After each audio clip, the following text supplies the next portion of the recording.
प्रिय बंधु ए जगत में अनेक काल्पनिक देवी देवता अच्छा जो मैंने निज निजक ईश्वर बोली कहती पुणी कहीकि से समस्ते मरीगले पापरे मरीगले आ मृत्यु द्वारा हारीगले से माने ईश्वर नुहंती एकमात्र सत्य ईश्वर परमेश्वर आमर जिहोवा सदाप्रभु परमेश्वर आउ से सदाप्रभु परमेश्वर पवित्र बाइबल धर्मशास्त्र गोटे कथा कहती आम जो देखा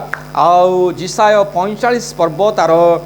12 पद लेखा अच्छे आम्भे पृथ्वी निर्माण करियछु और तही मध्य मनुष्यर सृष्टि करियछु आम्भे आम्बर हस्त ही आकाश मंडल विस्तार करियछि और तहिर सकल सैन्य सामंत को आम्भे आज्ञा दियछु। एकमात्र परमेश्वर सकल सृष्टिर आधार सकल वस्तुर निर्माणकारी ताहांको छड़ा कौन सी ईश्वर नुहंती कौन सी देवी देवता सत्य नुहंती मिथ्या अटंती।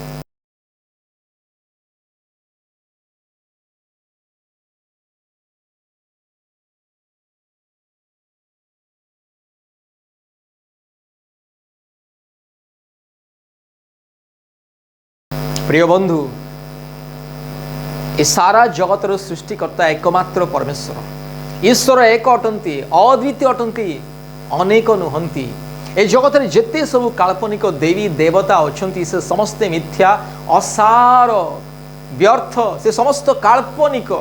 किंतु एकमात्र सत्य सदाप्रभु परमेश्वर अटंती आउ से सदाप्रभु परमेश्वर कहती जिसाय तार 45 पर्वर तार 12 पदरे सदाप्रभु परमेश्वर गोटे कथा कहती आम्बे पृथ्वी निर्माण करियछु और तही मध्य मनुष्यर सृष्टि करियछु आम्बे आम्बर हस्त ही आकाश मंडल विस्तीर्ण करियछि और तहिर सकल सैन्य सामंत को आम्बे आज्ञा दियछु। एकमात्र ईश्वर को विश्वास करी परित्राण